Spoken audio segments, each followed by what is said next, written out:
We'll give first two talks this morning on nearest neighbor. Thanks, David, for the introduction. So I'll talk about nearest neighbor search, but before diving into actual science, let me give you a few, so to say, administrative slides. So first of all, I would like to advertise my research group at Microsoft Research. So it is called Machine Learning and Optimization, and we are very strong. And we work on theory of machine learning, optimization, and algorithms that are at least vaguely related to this. And most importantly, this year we're hiring at all levels, starting from postdocs, junior researchers, and senior researchers. If you're interested in anything like this, talk to me or send any of us an email. And of course, we're always interested about good interns and visitors. So if you're interested in opportunities like this, also let me know. OK, now the second slide would be about my co-authors. So even though this is a tutorial, and of course I'll cover lots of work that is not directly mine, substantial fraction of it will be mine, and lion's share of credit should go to my awesome co-authors, some of which I hope are in this room. OK, another thing is, if you are interested in like surveys about nearest neighbor search, good references are most recently, so there was recently International Congress of Mathematicians, and there are good articles in the proceedings by Petr Indik and Asaf Naor. So they have pretty comprehensive coverage of the area. And if you feel more adventurous, you can try to look into my PhD thesis for like more details. OK, finally, let me say a little bit about structure of the tutorial. So it consists of two halves. First half will be now. It will be mostly about L1 and L2 distances. And after the break, it will be about more general classes of distances, general norms or general metrics, more ambitiously. Also, I will present some proofs. So we'll see some proofs both in the first half and in the second half.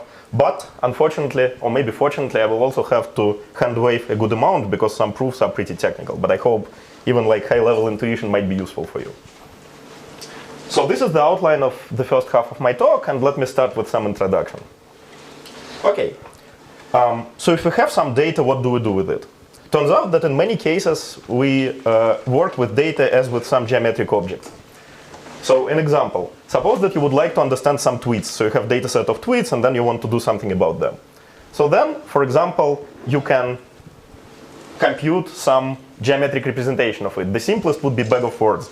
It's when you have a coordinate for every English word, and value of the coordinate is how many times a given word occurs in the tweet or in the text document or something like this. So there are fancier ways to compute geometric representations, for example, based on word embeddings or something like this. But in any case, we end up having some geometric space, which is called feature space. And we have some vectors there, which are called feature vectors. And we reduce our data analysis task to some geometric problem. So a simple example would be, if you would like to find a cluster of similar tweets, in geometric space, this simply translates like finding a bunch of points that are close to each other. OK? OK, yeah, we work with big data, blah, blah, blah. It's high dimensional. OK, let me maybe cut down on this a little bit. But I would like to point out that there are like two classes of geometric algorithms. There are lots of algorithms that depend on the dimension exponentially. But during today's talk, I will be focusing on algorithms that have milder dependence on the dimension. And basically, if we have some problem and we don't know how to get polynomial dependence on the dimension, we will call this curse of dimensionality. OK, and now, before introducing the problem we will be solving, let me spend one slide, which I think is one of the most important slides in this talk, is how do we measure distances. So there is a hierarchy of definitions here. And most general definition is that of a metric space. So what is a metric space? It's a very simple thing. So you basically have some abstract set x, and you have a distance function which takes 2 points in x and returns non-negative real number. And that satisfies a few natural axioms, most important of which is the triangle inequality. It's the third one. So in practice, people sometimes consider distances that are not even metrics, so they don't satisfy triangle inequality. But because this is a theory talk, let's focus on something that is mathematically reasonable. So this will be our minimal definition. So basically, if we measure distances, this is always a metric. And there are many examples of metrics. For example, if you have any graph of the internet, then distance in it, shortest path distance in it would be a metric. Another example is if you have edit distance on binary strings, or in this case, some strings from finite alphabet. Edit distance, by the way, is the minimum number of insertions, deletions, and replacements you need to make to convert one string to another. Then edit distance is also a metric.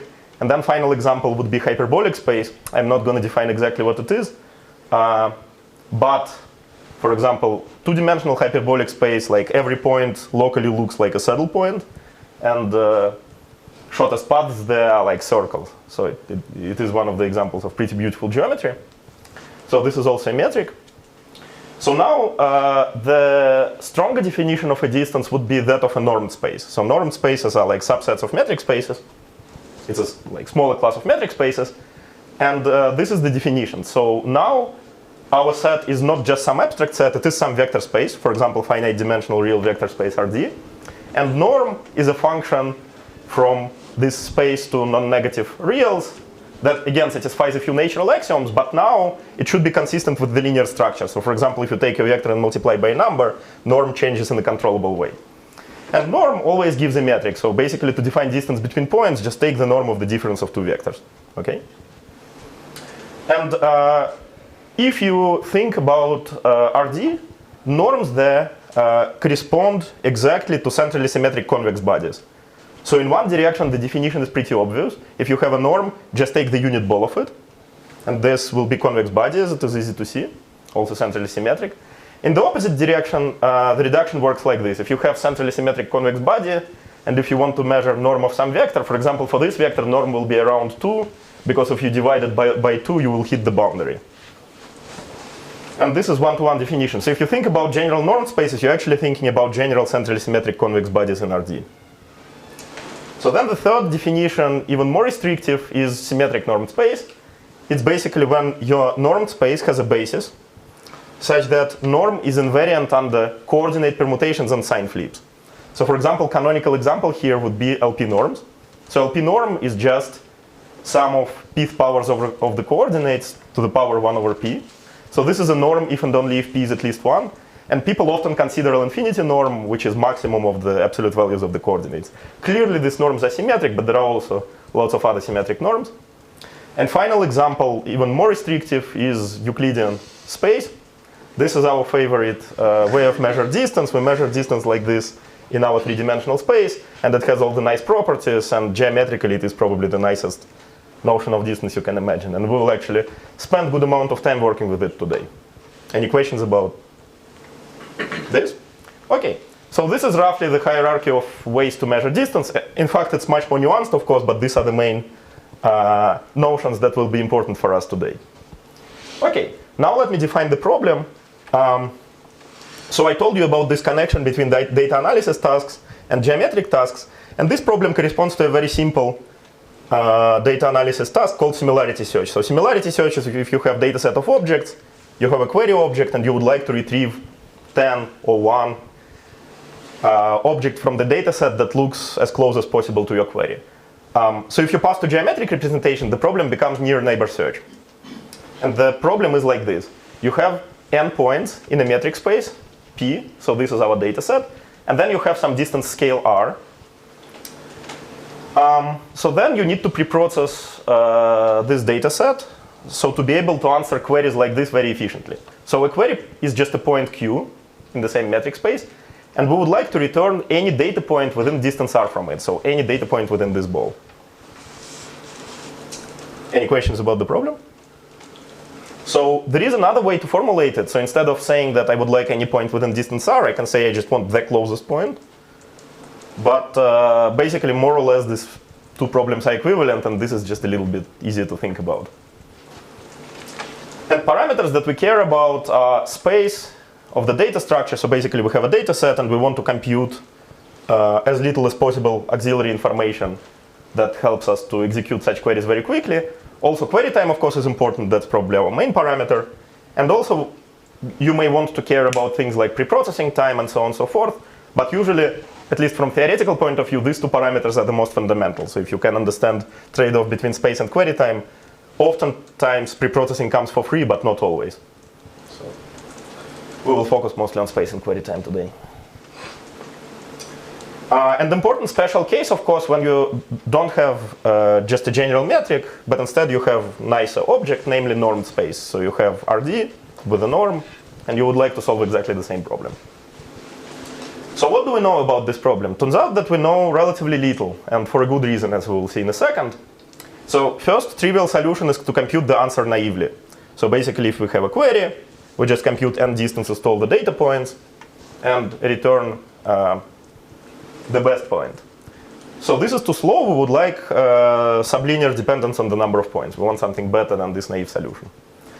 So the second class of solutions, I'm oversimplifying things a little bit, but roughly speaking, can't we just pre-compute all the possible answers, and when we have a query, just return the appropriate answer? So of course, literally, you can't quite do that, because, for example, if you live in RD, you have potentially infinitely many queries. But if you properly do some stuff, this is possible, and there is a line of work that does it in like as good as possible way. But these solutions have a drawback that, at least for worst case instances, they have exponential dependence on the dimension d. So ideally, again, we would like today at least to talk about mild dependence on the dimension. But unfortunately for this problem, nothing else is known. And moreover, there is a relatively simple hardness result by Ryan Williams, which shows that if you are willing to believe in things like strong exponential time hypothesis, then either you need to spend linear query time or you need to spend exponential space. So you can't do anything better than that. So we have a very concrete instantiation of like curse of dimensionality, and we need to do something to overcome it. And what do? Is we change our problem. So now finally let me introduce the problem we will be solving. So basically the idea is now we would like to allow a little bit of approximation. So in addition to dataset and distance scale R, we will have additional parameter C, which is approximation that we are willing to tolerate. And now my new problem is like this. I have a query point, and I have a promise that there is something within distance R from it. So now my goal is to return anything from the ball of radius CR centered in the query. So basically, I know that in the small ball there is at least one point, but I'm happy with any point in the larger ball. So any questions about the problem? So this, yeah. So in applications, people care about similarity measures, right? So how do these things translate to? What do you mean by similarity measure? Maybe the opposite of this is how some measure that measures closeness rather than of R part. Yeah. Like Jacquard similarity or something like this. That. So when you approximate, what happens to those measures? So first of all, usually, okay, so about practice I will talk a little bit actually on the second slide. And usually in practice we are not okay with approximation. We want like exact nearest neighbors. So short answer to your question, we don't approximate for those. And second answer is techniques that we will develop, they actually end up being useful for some of the similarity measures. But technically I'm treating only like nice metric spaces now. So. Yeah, so basically allowing approximations allows you to get very efficient data structures, and here's what I mean by efficient. First of all, I would like space to be polynomial in the number of points and the dimension, and query time should be sublinear in the number of points and polynomial in the dimension. And now you can ask me, what the hell are you talking about? What dimension are you talking about? Aren't we talking about general metric spaces? So the answer to this is, here I mean by dimension, so here definition of a dimension is a little bit fuzzy. But for example, just keep in mind case of normed spaces. So if you have a normed space, then your dimension is just dimension of the ambient vector space. Sometimes you can formalize this statement for general metrics, as we will do later in the tutorial. But for now, just think normed spaces, for the sake of this slide at least. Do we actually get data structures which are superlinear in n? Like n to the 1 plus epsilon? You mean in space? Yeah. Yeah, all the time. Basically, we will see, like, it will be our working regime, n to like 1 plus something small. So when you say you want sublinear in n, do you want like square root n, or do you want like polylog n? So ideally, of course, actually we will see some cases where we can get like log n, d log n, for example. We will see one result like this in the second half, though. But usually, usually you would get n to small power. So, yeah. Yeah, now let me talk about practice a little bit, answering Jerem's question. So in practice, we usually are not okay with approximation. We really want like exact nearest neighbors. So okay, what can we do? Don't we have curse of dimensionality for this case? Turns out that in many scenarios that we don't, and for a following reason. So this is distribution of distances from one data point to all the other ones for a certain word embeddings data set. And this has the following nice property. So you have nearest neighbor somewhere at some distance, but most of the data points are significantly further than this query. Sorry, sufficiently further than the nearest neighbor. And we can show that algorithms that we will be talking about, they actually can be shown to work in sublinear time under this gap assumption. So we basically have two slightly incomparable pictures. So in theory, we want to work with worst case data sets, but we are okay with having some approximation. In practice, you usually want exact answers, but you kind of assume that distribution of your distances is nice. And in fact, if distribution of distances is not as nice, kind of nearest neighbor search is the wrong problem to solve. So if your nearest neighbor is barely better than any other point, like there is no, it just means that we have like wrong feature vectors, roughly speaking. So basically, these are exactly the interesting instances of the problem. Does it partially answer your question? Yeah. Question. Isn't it saying that basically you're gonna solve the nearest neighbor, like the approximate version, but like in the CR, there's still only one point anyway? So you're still... Yeah. So within CR, there will be some garbage, but there will be like relatively small amount of it, and we kind of sift through it naively. That's roughly how the translation is. Do you need to know that this assumption is satisfied, or you're happy? You just run the algorithm, find the... So in practice, you just like have a couple of hyperparameters, you tune them, and hope for the best, and it does work well-ish. Sorry for the extra question, but do you need like the definition of ANN right now? It could be like I always will give this. If I repeat it, I will always get the same point in the slightly bigger balls. Yeah. For this new application, don't you need to say like if I repeat it, like I'm gonna get a different one in order? So usually, a guarantee that you are getting is a little bit stronger. So it's like every point in this larger ball you'll get with some decent probability, and this probability drops as the radius increases. Okay, yeah. So it's you need to be careful, but I'm just saying that morally the same techniques work. So. Sorry, one more. So the gap, you cannot generally assume the gap is a constant factor, right, between the nearest and the second nearest. They made the gap to be much smaller than a constant factor. So, at least from what I've seen, I don't want to claim that this is like general phenomenon for like real-world data, but it seems to be that there is a pretty solid gap usually, at least like, I don't know, 1.1. Think of it as my empirical law, that like C in practice is at least 1.1. And that ends up being actually pretty good. Well, I was just thinking if you just generate a point from a Gaussian, that's not... Oh, no, sure, but why would you want to solve nearest neighbors on those data? Yeah, of course. Actually, like the problem for C equals 1 is hard for real. It's not like, yeah. So I'm talking only about like practical instances, which IID samples from Gaussians are not. So. Do the exact algorithms with theoretical exponential dependence on dimension have, do they behave well in practice? So some of them do. For example, I think cover trees are such example. Yes, some of them do behave well.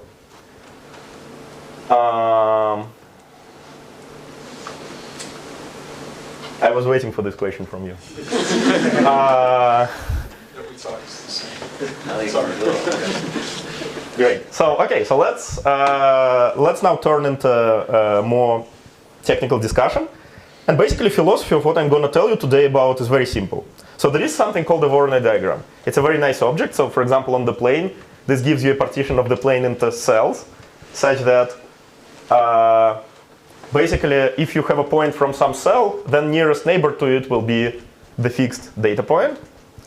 And using Voronoi diagram and like on top of that, some fancy data structures, you can solve nearest neighbor search in R2 using linear space and logarithmic query time. However, at least naive generalization of this approach doesn't really work because combinatorial complexity of Voronoi diagram is something like n to d in a d-dimensional space. So the solution often is to have some crude and cheap version of Voronoi diagram, but which at the same time is much more algorithmically efficient. So for example, pictorially, you can imagine that instead of nice, nuanced Voronoi diagram, we have this crude partition into something like random balls. So usually these partitions are not as great, so you can't really hope to get exact nearest neighbors out of them, but they are much more algorithmically efficient.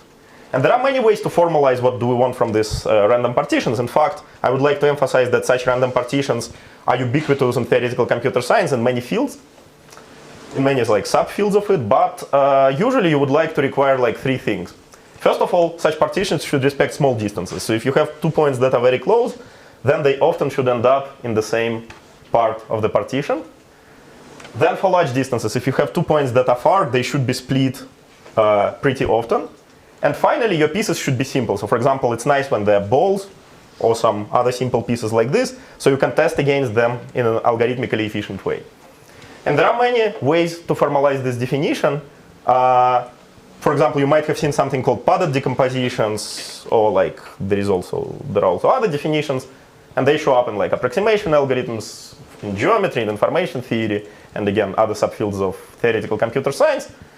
And basically, right way of thinking about them is that they give you some proxy of a Voronoi diagram in much bigger generality, and they're still useful for problems like nearest neighbor search and other problems. So that's roughly today's talk in like 2 slides. Okay, so let me give you one quick reminder of the problem that we are solving, and I'll finally turn to actually telling you some algorithms. So any like last questions? So if you don't understand something, it's exactly the right time to ask me something.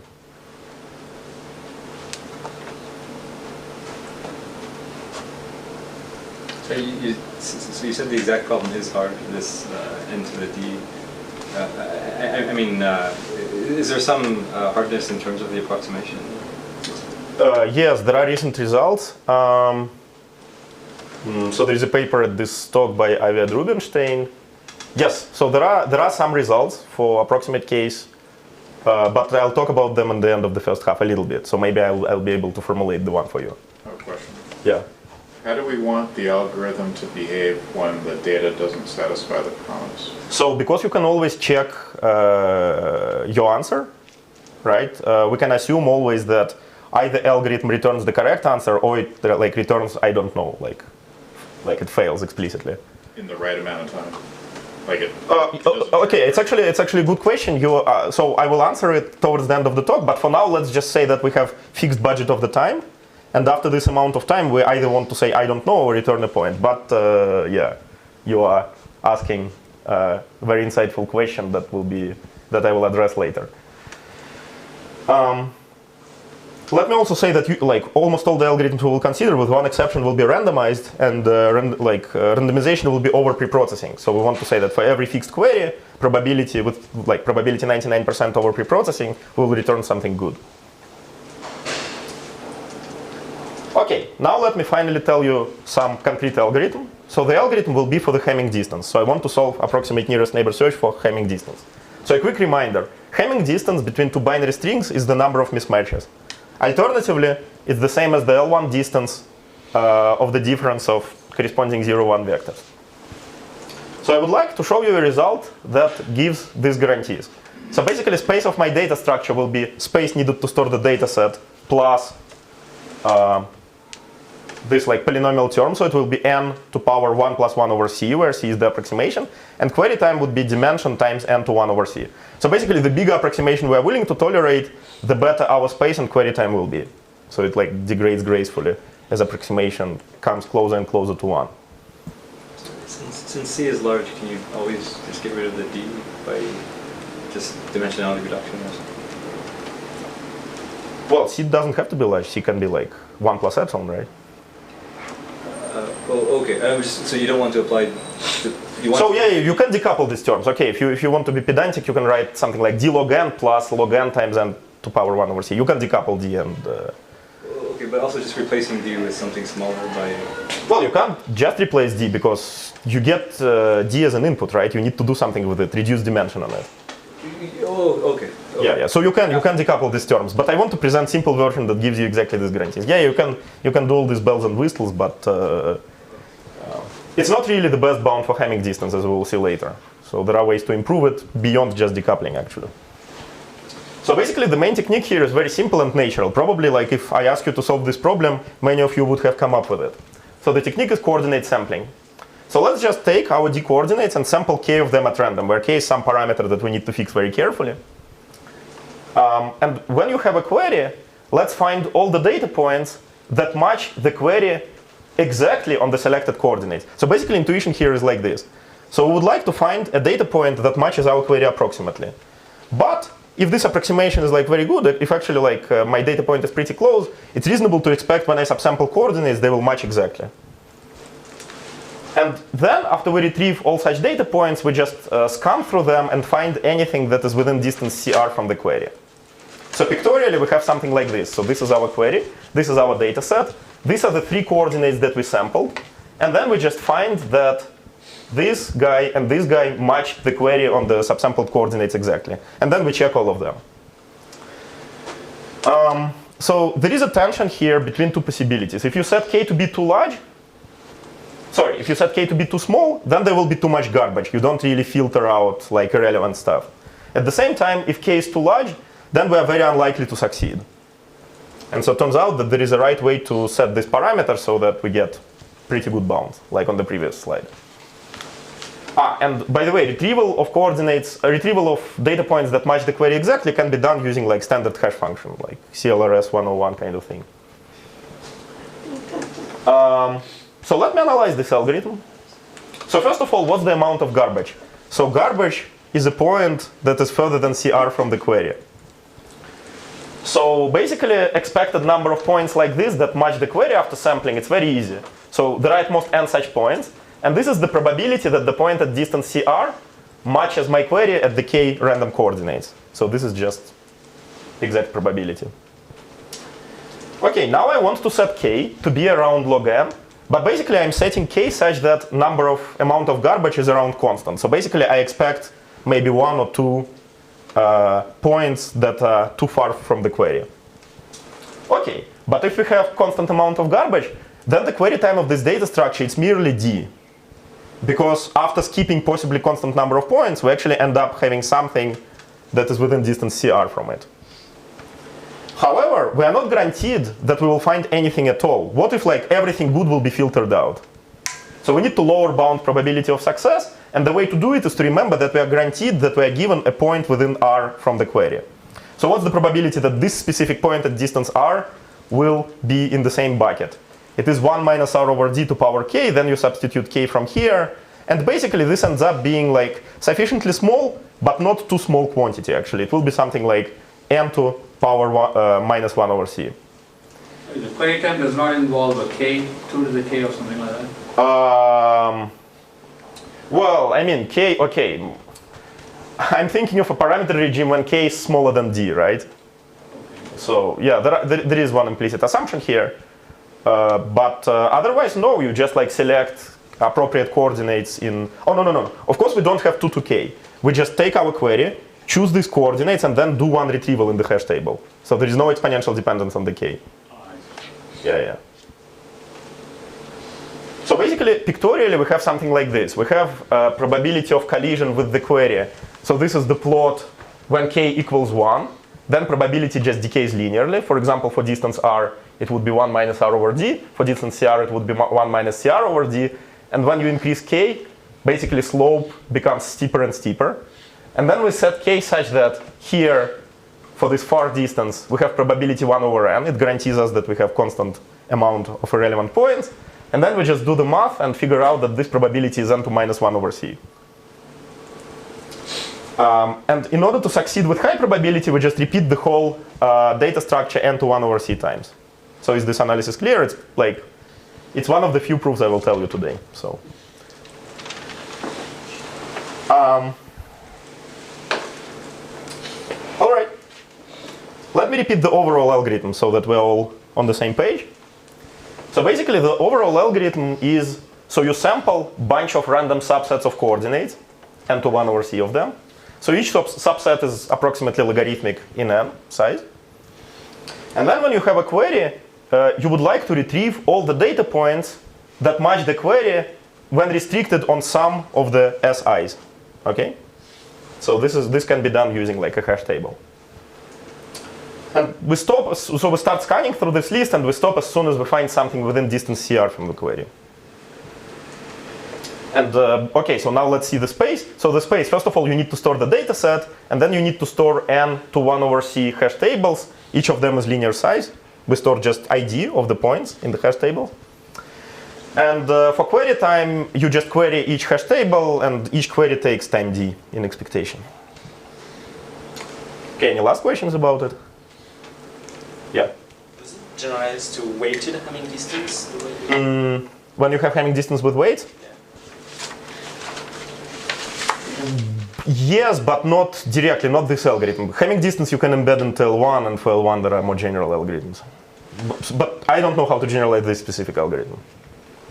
So you can solve your problem, but not, at least I don't know how to do it using coordinate sampling. But maybe actually, I don't know. Never thought about it. Okay, so now let's see what else can we do besides Hamming distance. Hamming distance is great, but usually in practice we care about Euclidean distance. So let's try to do something about it. But before doing it, let's actually see what we actually did when we designed the algorithm for the Hamming distance. Turns out that the right definition here, and coordinate sampling was just one instantiation of it, is locality sensitive hashing. So what is locality sensitive hashing, aka LSH? So this is some technique that was introduced in the context of nearest neighbor search by Indyk and Motwani back in '98.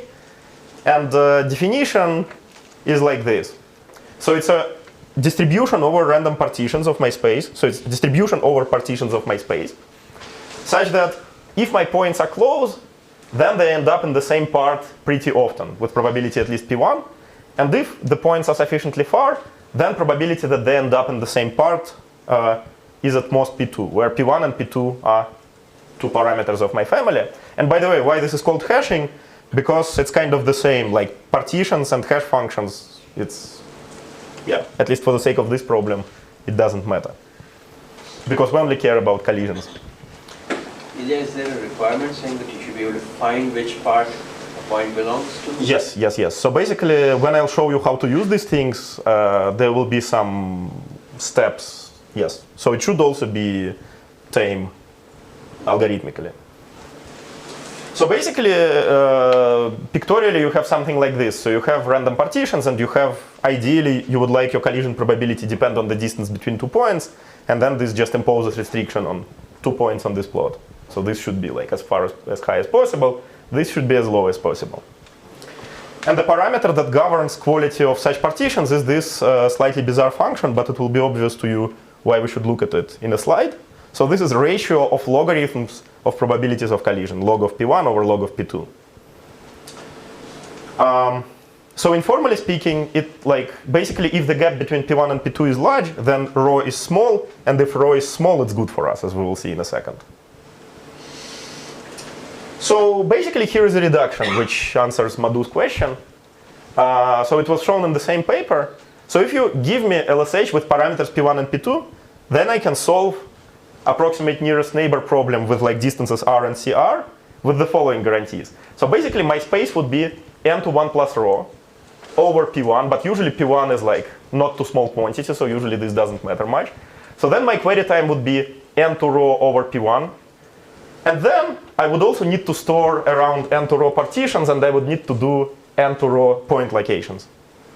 So in particular, like your point locations should be efficient. And here, rho is exactly our ratio of logs from the previous slide. And basically now if the gap between P1 and P2 is large, then rho is small, and your data structure is efficient. And let's do the sanity check. So let's remember our coordinate sampling. So for coordinate sampling actually is LSH, and it's easy to see that parameters P1 and P2 are this. So P1 is just 1 minus R over D, and P2 is 1 minus CR over D. We saw these expressions in the analysis of coordinate sampling a couple of slides ago. And if you just compute this rho value, you can Taylor expand these logs and upper bound this by 1 over C. So we basically recover our exponent 1 over C. So this general theorem would have recovered our algorithm for the Hamming distance. And actually, the proof of this theorem is exactly the same to what we did for the Hamming distance. So let me just present the overall algorithm, and then either you will believe me or you will ask me to clarify it. But basically, the construction is exactly the same as what we did to Hamming distance. So we sample n to rho tuples. So before it was tuples of coordinates. Now it will be tuples of partitions from my LSH family. And when I have a query, my algorithm would try to retrieve all the data points that collide with respect to all of the k partitions from some set Si. So it's exactly the same. Just imagine like Hamming algorithm and translate it here. And again, we scan through this list and we stop as soon as we find something within distance CR from the query. So it's exactly the same, but instead of choosing random coordinate and partitioning across it, we just sample our partition from LSH family. Any questions about it? This is kind of important reduction, but if you, at least at a high level, understood the Hamming case, I think this should be sufficient for now. Okay, so what's the moral of this story? The moral of the story is that if we have a nice reduction from LSH families to approximate nearest neighbor search data structures, so now it makes sense to focus on building good LSH families.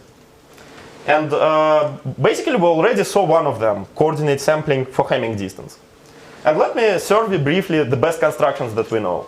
So for example, for L1 distance, the best construction gives the exponent 1 over c. So we already saw this 1 over c for Hamming distance, but you can also generalize it to the whole L1. I'm not going to tell you how to do this, but it's relatively straightforward. So then, let's see what happens for L2 distance. So for L2 distance, situation was a little bit more complicated. So for a long time, the best bound people knew was also 1 over c, and we will see it in a second.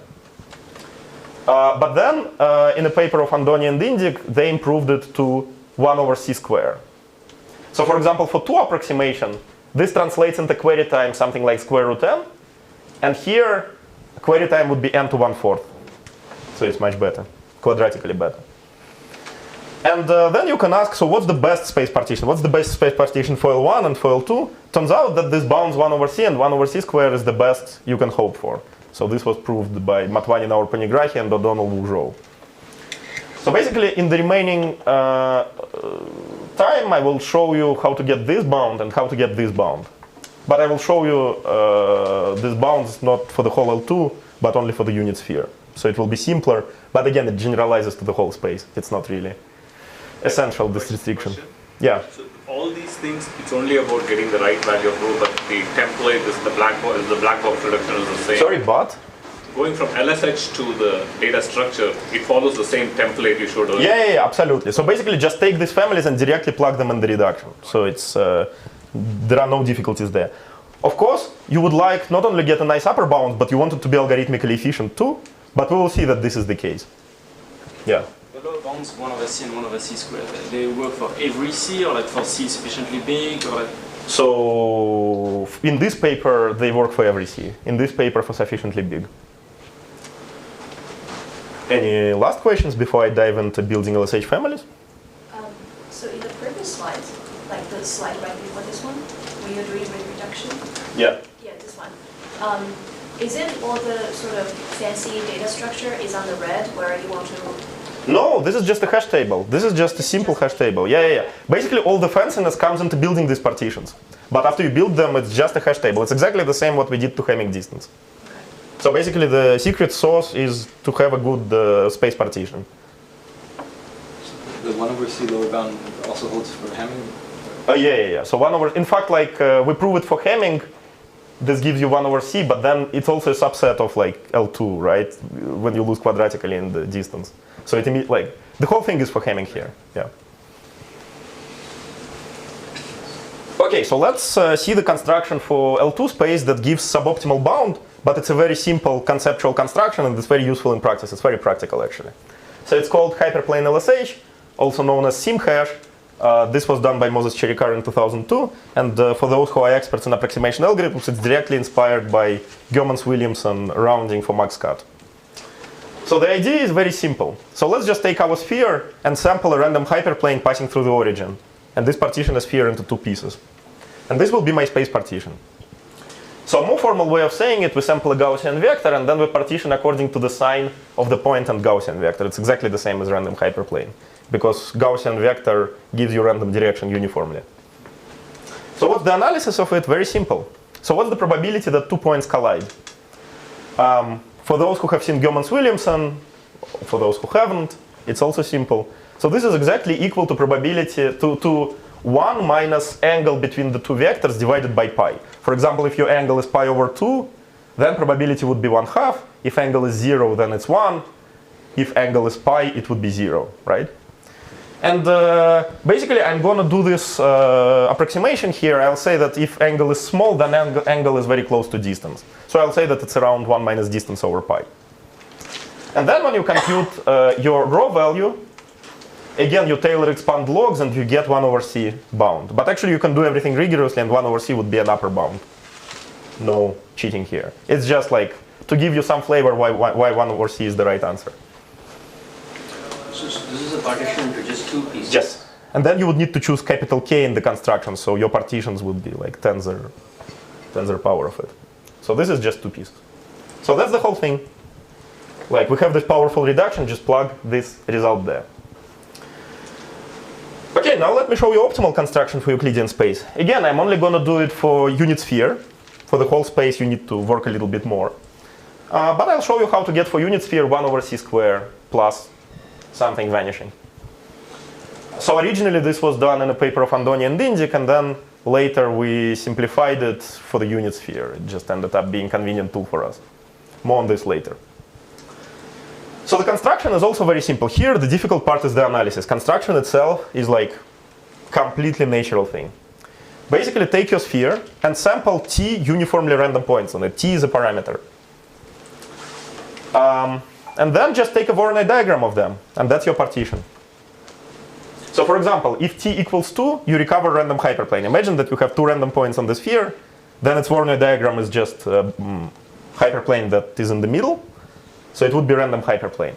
But as you increase t, quality of your partition improves, and this converges to 1 over c squared. So the more parts you have, the better your partition is, but at the same time it's harder to query it because you need to compute t distances instead of 2. So I'm not going to analyze this, but you can do this. But I'm going to give you a little bit more complicated construction, which is much simpler to analyze. So it's called ball carving. And again, for people who are experts in approximation algorithms, this is directly inspired by a paper co-authored by Madhu and other people. Yeah. It's roughly like, how do you think about how large you should set t to get this? So if you want me to tell you what the lower order term is, it's pretty bad. I think it converges something like plus 1 over square root of log t. 1 plus 1 over square, okay. So basically you need, so to get truly this bound, you need very, very large t. In practice, I mean, it's like as large as you can set it. So you just again tune it and see what happens. So in practice, there is some construction that saves you. You don't just compute t distances, you kind of save computing them in a batch using like fast Hadamard transform and something like this. So there you would set t to be around your dimension. And it ends up making sense. This vanilla construction you don't use in practice. Okay, so let's see slightly more complicated construction. So slightly more complicated construction is still very simple. So we just sample a bunch of Gaussian vectors. And then we, in order to design our partition, we go over them one by one. And we just find the first index such that the corresponding Gaussian vector has non-trivial correlation with our point that we're trying to map.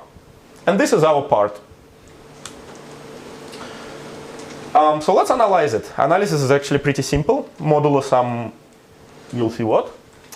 So again, this is the construction. We sample a bunch of vectors, and idea of the part is just the first vector that captures our point like this. So if you think about it, at least like in the world of ideas, this is pretty close to just sampling that many points and doing Voronoi LSH with respect to them. Because roughly speaking, after you sample that many Gaussians, these caps will cover your whole sphere. But this construction ends up being like much cleaner to analyze, and we will do that now. So just a quick question. So yeah. The contrast with the previous scheme, the one with your scheme, which is that you would just pick the smallest index as opposed to the first smallest satisfying some threshold. Is that the difference between ball?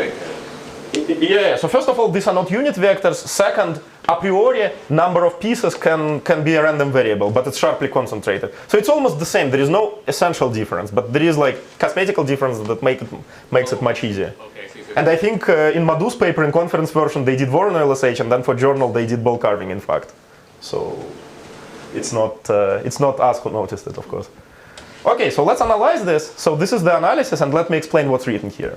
So let's see, what's the probability that P and Q collide? So first of all, the first step is exact formula. And to explain it, let me write something on the board. So let's see what happens. So suppose that we sample these Gaussian vectors, and then for a given Gaussian vector, the following events might or might not happen. So the first event is that it captures P. The second event that it captures Q. And then there are four possibilities. No, no. Yeah. No, yes. Yes, no.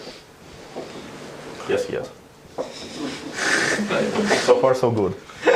So the point is, if this happens, we continue sampling. This vector was completely uninteresting for us. However, if one of these three possibilities happen, we captured either P or Q, and then conditioned on this event, we care about this yes, yes event. And that's exactly what's written here. So we divide probability of yes, yes, divided by sum of these three probabilities. That's exactly probability of collision. This is exact formula, no approximation. Now let me approximate a little bit. Basically, I'll say that up to a factor of 2, I can forget about the second event here. I can just say that this is probability that Gaussian captures P. This is true up to a factor of 2, and factor of 2 is something we don't care about here. So this is just probability that Gaussian is at least eta. But numerator, we need to be slightly more careful with it. So here we use spherical symmetry of Gaussians. So spherical symmetry of Gaussians, if you take dot product of a Gaussian with some vector, this is one-dimensional Gaussian with appropriate variance. So basically, this is probability over two independent scalar Gaussians now, no vectors anymore. That the first one is at least eta, and then alpha u plus beta v is also at most eta. And alpha and beta are concrete numbers that depend on the distance between 2 points. You can easily write them down. I'm not going to do this. But by and large, what this reduces to is computing Gaussian measure of a two-dimensional region like this. So if you can understand what the Gaussian measure is, you will understand that expression. And now let me tell you how to do it heuristically. You can actually turn this heuristic into proof. So basically, Gaussian measure of this region. So think about it, right? Gaussian density is like substantial here, but then it drops exponentially. And like essential shape of this region almost doesn't matter. What matters is the distance from origin to this region. So basically, effectively, I want to claim that unless your set is crazy, and this is not the case for this one, Gaussian measure of it is e to minus distance from origin to the region squared over 2. And then you can just explicitly compute it, and you'll get this expression. So the important thing here is that we now have distances squared. And this square is exactly responsible for our improved rho exponent. So basically, okay, so you do this analysis. You also need to justify all these approximations. So this is not hard. See the paper on how to do this, any of the papers, in fact. And then when you take log and divide one log by another log, you'll essentially divide squared distance by squared distance. That's why you get 1 over c squared. So that's roughly the idea, but turning it into actual proof is just like a couple of pages of calculations. Yeah, that's it. So I have 10 more minutes. I need to see what should I do. I guess I can cover data-dependent LSH. I think I have a good shot at it. OK, so we now know this beautiful reduction from LSH to approximate nearest neighbor search. It gives us concrete bounds on space and query time. The question is if we can do something better. The answer is yes. And the main idea is to not use universal partitions that partition the whole RD in a nice way, but to tailor these partitions to a concrete set of endpoints that you have. So remember that we had this definition of LSH. So for close pair of points, we want something, and for far pairs of points, we want something. But this definition was too strong. It would have been enough if these conditions would have worked when one of the points is arbitrary query point, and dataset point is not any point from RD, but it is one of the n points that you care about. So at least you have a possibility here to kind of take your dataset and exploit its geometry to design nice space partitions tailored to this specific set of endpoints. But you need to be careful, because for example, Voronoi diagram is a perfect partition of our data set that has very good P1 and P2, except that it's not efficient, right? So we also need, not only we need like partitions that deliver good parameters, but also we need to be able to query them well. And that's roughly what we do. And let me give you, first of all, let me tell you the results that we can get this way, and then let me give you a very brief overview of what's going on. I'm not gonna, unfortunately, I won't be able to show you any proofs. I would need like a separate lecture for this. Even though right now we know some algorithms that are actually almost teachable. So quantitatively, we get something like this. So these are the best bounds you can get using LSH, as we just saw. And these are the new bounds. So we essentially can shave in the exponent almost factor of 2. It would be factor of 2 for large C. So for example, for 2 approximation, the new query times would be n to 1/7 for L2 distance and n to 1/3 for the L1 distance. And yeah, these new bounds, if you formalize correctly, what does data-dependent LSH mean, then these bounds are optimal. But you need to be careful how to formalize it to rule out things like Voronoi diagram. So it's not entirely trivial, but it can be done in a reasonable way. So let me say something about theory versus practice. So in practice, data-dependent space partitions are everywhere. So there are like hundreds of papers, maybe thousands, but definitely at least hundreds of papers that take your data set, then run something on it, some like clustering or some optimization, solve some optimization problem or some kind of stuff like this. And they give you, these procedures yield you pretty nice space partitions that work well for nearest neighbor search in practice or maybe for some other related problems. But it seems to me that implicitly or explicitly these methods use some nice structure in your data. And oftentimes these are also application specifics. So like different communities have like different approaches to these problems. So it's actually like pretty interesting read if you are interested in understanding this area well. So let me emphasize that the results I'm going to talk about, the worst case. So basically we get this improved bounds for the worst case. So we, like, no matter what your data set is, you can always find something there to exploit so that you get better bounds than these universal space partitions. And let me give you a super high level overview. So basically the algorithm consists of 2 steps. First of all, we will show how to handle nice data sets. And nice data set would be something that resembles random points on a unit sphere. And then after you've done it, we will show a reduction from worst case data sets to nicely looking pieces, to randomly looking pieces. And this will be exactly the data dependent part. So random case, let me just say one thing. If you have n random points on the sphere, then we already saw a construction that gives you a good bound. It is Voronoi LSH. So you basically sample t points on the sphere, and they give you a random partition. And you can show that actually, if your points are spread uniformly over the sphere, you can get better exponent than 1 over c squared. It would be 1 over 2c squared minus 1. So intuitively, the reason for this is that your parts are balanced. However, so I told you in the analysis of ball carving of Voronoi LSH that the bound we would be getting is 1 over c squared. And this happens when your points are crammed in the small region. So basically, if they're not spread uniformly on the sphere, but for example, imagine that you have some sphere and tiny cluster there of data points, then Voronoi LSH would just give you 1 over c squared, and we don't gain anything. So in order to deal with it, we need to identify these crammed regions and take them out explicitly. So the full procedure is like this. We have data set, and we start removing clusters. So a cluster is low diameter ball that has lots of points, and we start taking them out until there are none left. And then, because we don't have any dense clusters in the data set, this looks like a random set. And we can apply one step of Voronoi LSH, and then we recurse. So we recurse both on the clusters, and we recurse on these parts. And when you have a query, how do you query this thing? So first of all, let me say that clusters can reappear again, because definition of a cluster was relative. So for example, in this part, you can start having clusters again, which you need to take out recursively.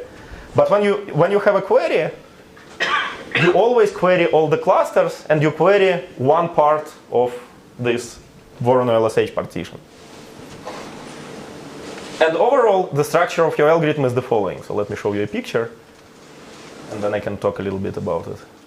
What does it mean to recurse on clusters? Right, so I'm about to say that. So because your cluster is low diameter, you can enclose it in a smaller ball. And if you enclose it in a smaller ball, it becomes more looking like a random set. So that's how we make progress on clusters. And for the random remainder, because it's like uniformly spread, Voronoi LSH gives you better bounds. And overall, the algorithm is like the decision tree. So we start with the root, which contains the whole data set.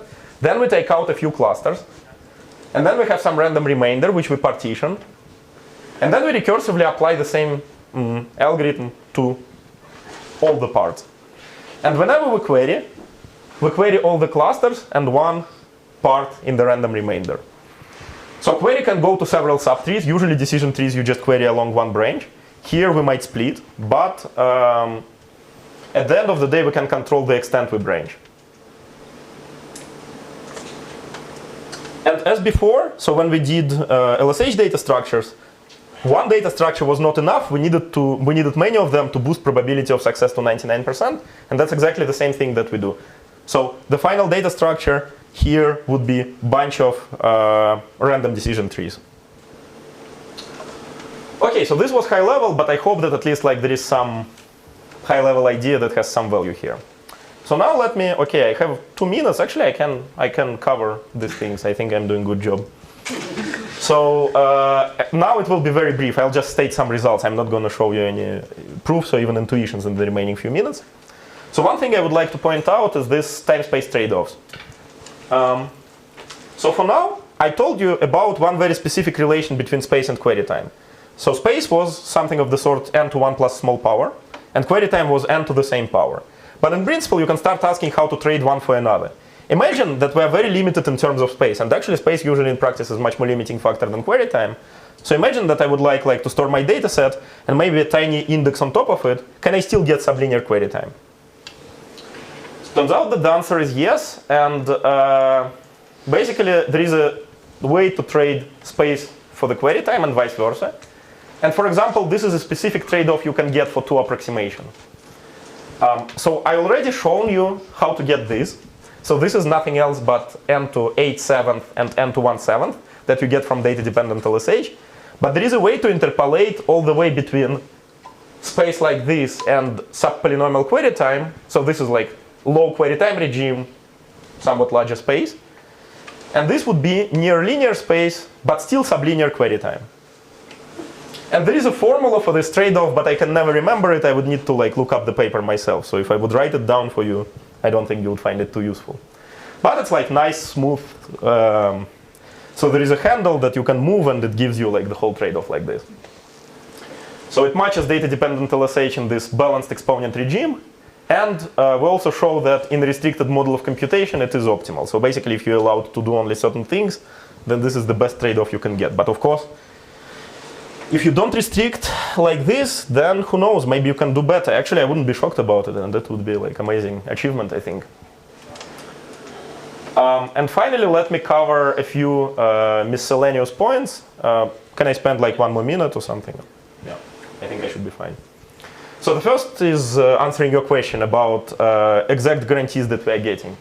So in principle, we have randomized data structure, but it's always interesting to see what you can get if you want to be deterministic.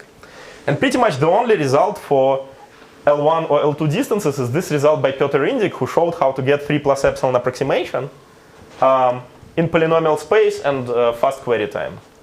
I think there should be some dependence on n. Maybe it's something like d log n times poly 1 over epsilon. I think there might be a typo here. But then there has been a recent very successful line of work by Rasmus Pag, Thomas exactly, and Alexander Wei, who showed how to achieve most of the guarantees we have seen, but in with the Las Vegas guarantee, which is a bit stronger than what we considered before. So the formal guarantee here is the following.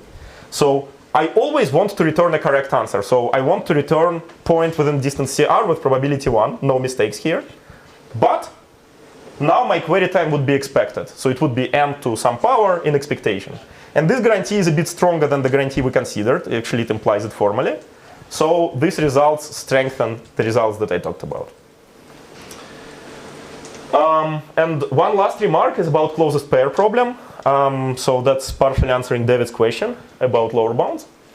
So what is the closest pair problem? This is offline problem, or offline version of the approximate nearest neighbor search. Now instead of having queries arriving online, we know all of them in advance. And this makes the problem potentially easier. But if we just plug the techniques that we considered, we can get query time something like n to 2 minus epsilon for 1 plus epsilon approximation with some dependence on d. But then there were papers of Greg Valiant and Josh Allman, Timothy Chan, and Ryan Williams who actually showed how to improve this bound to something like n to 2 minus epsilon to 1/3 using this offlineness of the problem. In particular, they crucially use that we know everything in advance, and they use fast matrix multiplication and like other pretty nice tools. And on a hardness side, Aviad Rubinstein very recently showed some conditional lower bound. So he showed that if you are willing to believe in strong exponential time hypothesis, then you can't improve upon a bound which I think looks like this. So I might be wrong about that, but I think this is something of the sort he showed. Times like poly D. So there is still quite a gap between this lower bound and this upper bound. It would be nice to understand what it is. I think it would be amazing if this is the right answer. So there is upper bound like this. That actually could potentially be useful. But improving lower bound would be also great. Okay, and now that's it. If you have any questions, ask me.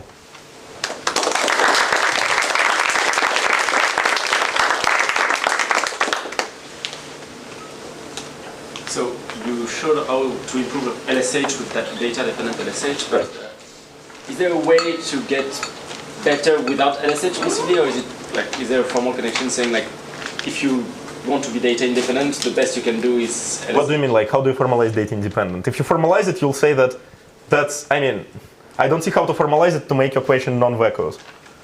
Okay. Maybe. But I mean, in a way, when people usually say data independent, this means that we do something oblivious of the data, and like here, I don't see how to do anything besides like space partitions. Yeah. So for p-norms between 1 and 2 is like the non-data dependent thing, is the constant 1 over c to the p? Yeah, and for data dependent, you can get this as well. In fact, like for p between 1 and 2, the right thing to do is to reduce to L2 and just use best L2 data structure. So in everything what I said, for LP, you should replace C squared with C to P. Oh, reduce to L2, where you embed LP into L2? No. You embed L2 into LP, but we don't care about, so you can embed LP to power P isometrically into L2 squared. And if you had here distances R and CR, they will transform to some distances. I don't want to write something to not be wrong. But we only care about one scale, so this like nonlinear embedding is actually fine.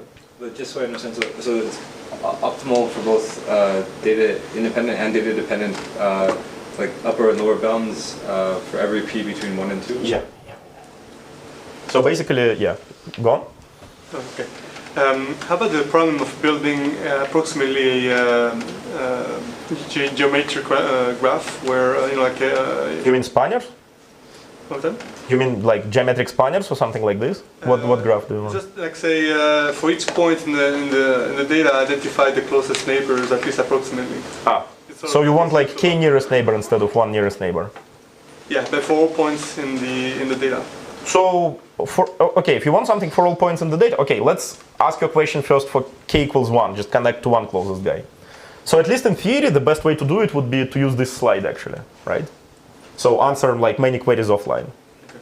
So in practice, you usually just use nearest neighbor data structures to kind of query each point and build a graph.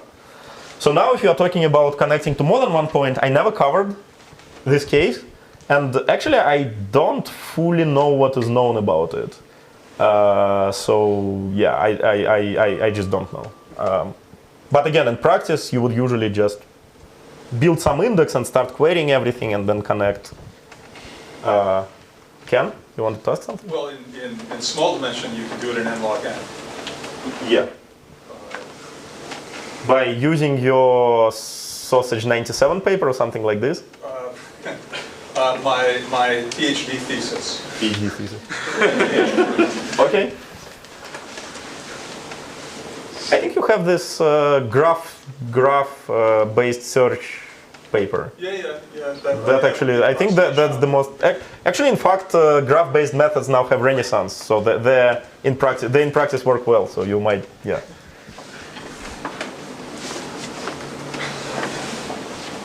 Okay, thank you.